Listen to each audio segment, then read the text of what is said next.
తప్పు అంటూ సాక్షాత్తు హైకోర్టు తీవ్రంగా మందలించింది. మంచి పద్ధతి కాదంటూ మొట్టికాయలేసింది. కరువు సీమలో ఉపాధి కల్పిస్తూ చట్టబద్ధంగా అన్ని అనుమతులతో కార్యకలాపాలు నడుపుతూ ప్రభుత్వానికి వేల కోట్ల పన్నులు చెల్లిస్తున్న ప్రతిష్టాత్మక సిమెంట్ కంపెనీ భారతీ సిమెంట్స్ ను అడ్డుకోవడం తగదని హైకోర్టు హితవు పలికింది. అయినా చంద్రబాబు అండ్ కో తీరు మారలేదు. ఇప్పటికీ తప్పు సరిదిద్దుకోవాలన్న తలంపు లేదు.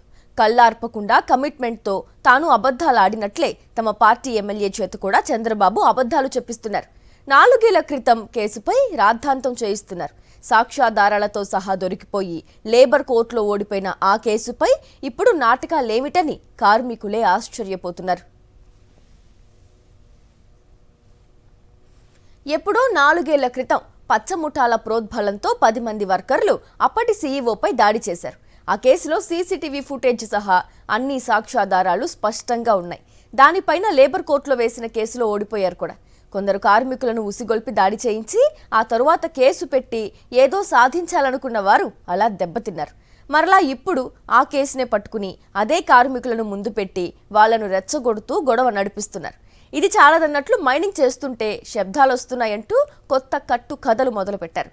18 ఏళ్లుగా లేని సమస్యలు ఇప్పుడు కొత్తగా వచ్చాయా?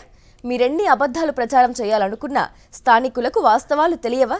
ఇవన్నీ డ్రామాలేనని ప్రజలకు అర్థమవుతూనే ఉన్నా తీరు మాత్రం మారడం లేదు.